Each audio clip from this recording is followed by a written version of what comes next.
Aquarius, this is your weekly reading. It is a general reading. It is not going to resonate with every single one of you out there. This is also not Sun, Moon, or Venus sign specific. Any Aquarius placement that you may resonate with, some of the messages may also resonate with you. At the end of the reading, we'll pull some oracles, give you a little bit more guidance for the week. I do only take... Okay, let's try this again. The dynamic I am picking up for you this week is a connection that means a lot to you. You know, you mean a lot to this person means a lot to you. This is someone you've probably had in your life for a while, you care a lot about, they also care about you, but for whatever reason, this person either can't get their life together, and it has put you in the predicament where you're trying to figure out what to do with this person. You've been in a dilemma. It's like you have a lot of love and care for this person, but placing them in your life has been hard. You've been trying to figure out where they belong, what level you can have them at. It's very much had you stuck. It's very much giving, should I stay, should I go? What to do. But I do think you are going to be coming to a conclusion very soon here. I think the conclusion is that this person needs to be at a bit more of a distance from you. You need to sort of pull back. You can't continue to invest and be as generous as you have been. Some of you, it's quite literally with money. It could be a family member, that's been through some rough times, and it's like the rough times just don't seem to end. And it's almost as if you're coming to a place where you realize you got to put your foot down. But it's like this long back and forth of, I put my foot down, and I'm probably going to feel guilty about putting my foot down, or I continue giving and let this person sort of run me dry in whatever aspect. Doesn't necessarily have to be money, but I do see the Six of Pentacles here, which tells me this is someone you have given a lot to. You've tried your best to sort of just be there for this person. Even if it's someone to talk to, someone to guide them. But the realization is they're not really, doing anything with that information. They're not trying for themselves. If you were to stop putting in work, the whole thing will fall apart. And it's kept you in this sort of dilemma. Should I continue to help? I don't want to give up on them, but I'm really feeling like this is someone that needs some giving up on. They need to sort of do it the hard way. I do think a conclusion is going to be reached, though. Maybe there needs to be a sort of break for you to have some time to reflect, but this Hangman is sacrifice for the greater good. I think you're finally getting to the place where you understand that you need to allow this person to learn to fish, because you've given them plenty of opportunity. You've tried multiple times to teach them, and they still don't know how to fish. It's figuratively speaking, of course. You've done all you could. It is not your responsibility to sort of continue to give to this person. And I think you're realizing the giving is what's actually keeping them from not learning. They're unable to learn because they know you have you. They know they have you there to fall back on. They know they have you there to call and vent to. They know that they have you there to call and ask for an extra couple bucks when they need it. And I think you're understanding. Sometimes we need to learn things the hard way, or else it doesn't hit the same. It just doesn't hit the same. When you got to learn something for yourself, look, we have the Four of Cups. Not seeing what you had until it's gone, right? Not seeing something that was right in front of you. Not seeing the blessing that something was until it's no longer in your life. Now that you got to go to the boring, mundane things, you're realizing this opportunity was magic. You were very lucky to even experience it. And now someone is not happy with the fact that they sort of got to where they only got the non-magical cups to work with. It's a lot harder than it looked now that they're doing it for themselves, right? Yeah, the Empress, the giver. Mother, some of you, this is a child, a grown child though. So there's a conscious decision that you are making to sort of release that. Because in the long run, it is going to be a benefit to the both of you. Because you also deserve someone to lean on. You're making a choice here. With the Lover's card, you're exercising your free will. And you're doing it from a place of love. It's from a place of love. It's not from a place of spite. If you didn't love this person, you'd continue to, enable them. But in the long run, that's not going to be sufficient. It's not going to be sustainable. Because what if you're not there one day? Which, that is the reality. One day you might not be there. And they will not be able, they'll sort of continue doing the same thing. So I do see the Nine of Swords here. If this is a romantic relationship, I do see you stepping away from this person. Some of you are quite literally moving out, allowing this person to sort of figure it out on their own, finally giving them an opportunity to figure it out. It's no longer your journey. It's no longer your battle. The end of Cancer season could also be an important time frame. That is the 20th of this month. And it's going to allow you more time to focus on what you got to focus on too. There's some things that you also want to work on for yourself. But because you've sort of been an aid to this person, it's taken up that time. It's left you with less resources to be able to pour into yourself. This is a big deal. Two of Swords, yeah, there's the crossroads. Dilemma, dilemma. Should I, shouldn't I? Should I stay? Should I go? I don't know.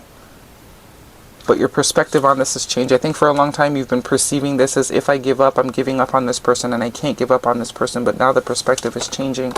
You're seeing it not as giving up on this person, but you're seeing it as a sense of creating freedom for not only you, but this person. Not only for this person, but for you. You're looking at the glass half full as opposed to half empty. Because two sources are better than one. If we are both full, then it's way better than just me being full and always having to fill you up. Okay?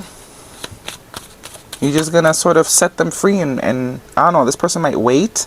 If this is romantic, you know, if you were making it easy for this person, we're not doing that anymore. I see that. It's gonna be hard for them for the first little bit, but this is exactly what needs to happen here. Because, I mean, you did it. Didn't you? You did it. So you're giving this person a gift. You're not seeing this anymore as something bad to do. You're giving this person a gift. You're seeing it as a gift that you're giving to this person. The gift of independence.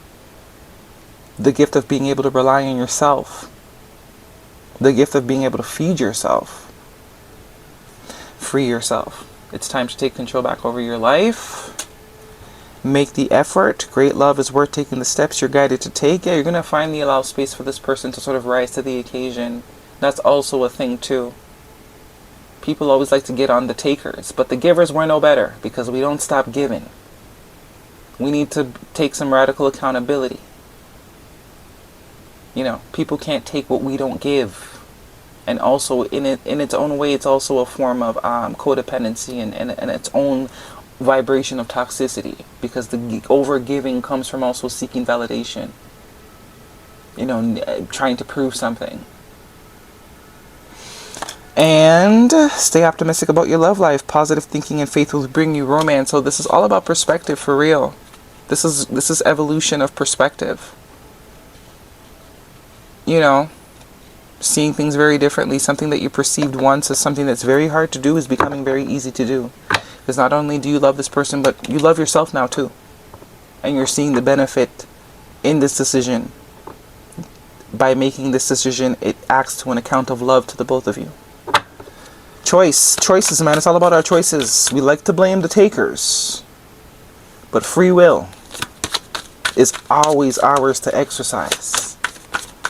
If someone was giving you $10,000 every single month, no questions asked, because you didn't have a job or something, and then you got a job, and they were still giving you the $10,000 a month and wasn't asking no questions. I mean, a lot of us will say, oh yeah, we tell them to stop. Maybe us as the givers, because that's what makes us givers. But realistically, let's say it's the government, maybe not a person. If the government was just sending you a check, $10K every month, no questions asked, they owed you some money, but you weren't sure just how much, so you just kept getting them. Are you really going to be like, hey, y'all are giving me this money, I don't know, you know, maybe you want to stop? Chances are not. You'll probably keep taking it, right? Hypothetically. I'm just trying to... But that's the difference, though, between givers and takers. Because givers will be like, oh, no, we're very proud. We're very proud about not being takers. That's also what makes us depleted. There's some sort of prize in our mind of just being the one to give all the time. While takers, they take. That's the plan. That's always the motive, right? Determination. Face challenges with determination. You can achieve anything. You're allowing this person's determination to grow too. The same drive that you have to succeed, you got to allow them to create it for themselves. And intuition.